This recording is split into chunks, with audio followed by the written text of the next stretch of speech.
Halo Tribuners, kembali lagi bersama saya Tria Wulandari dalam program Berita JOS. Sebuah keputusan besar dibuat oleh Panglima TNI Jenderal Andika Perkasa. Ia memastikan mulai saat ini tidak ada lagi larangan bagi keturunan Partai Komunis Indonesia untuk masuk menjadi prajurit Tentara Nasional Indonesia. Andika mengizinkan keturunan anggota PKI ikut mendaftar dalam proses seleksi penerimaan prajurit TNI. Hal itu ditegaskan Andika dalam rapat penerimaan prajurit TNI, yakni Taruna Akademi TNI, Perwira Prajurit Karir TNI, Bintara Prajurit Karir TNI, dan Tamtama Prajurit Karir TNI tahun anggaran 2022 yang diunggah di akun YouTube Andika pada Rabu 30 Maret 2022 lalu. Dalam rapat itu, Andika mencecar syarat yang sebelumnya diatur proses rekrutmen prajurit di lingkungan TNI. Mulanya seorang anak buah Andika yang menjadi peserta rapat memaparkan terkait mekanisme penerimaan prajurit TNI mulai dari tes mental ideologi, psikologi, akademik, kesemaptaan jasmani hingga kesehatan. Andika kemudian mempertanyakan soal pertanyaan uraian yang diberikan kepada calon prajurit TNI yang ikut seleksi. Menanggapi pertanyaan tersebut, seorang anggota rapat memberikan jawabannya.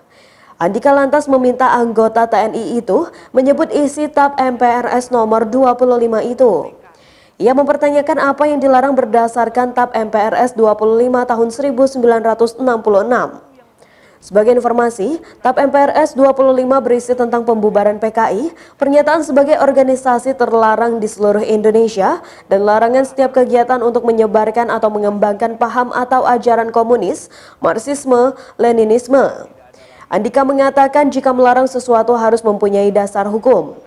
Ia kemudian mempertanyakan dasar hukum pelarangan dari keturunan PKI untuk menjadi anggota TNI.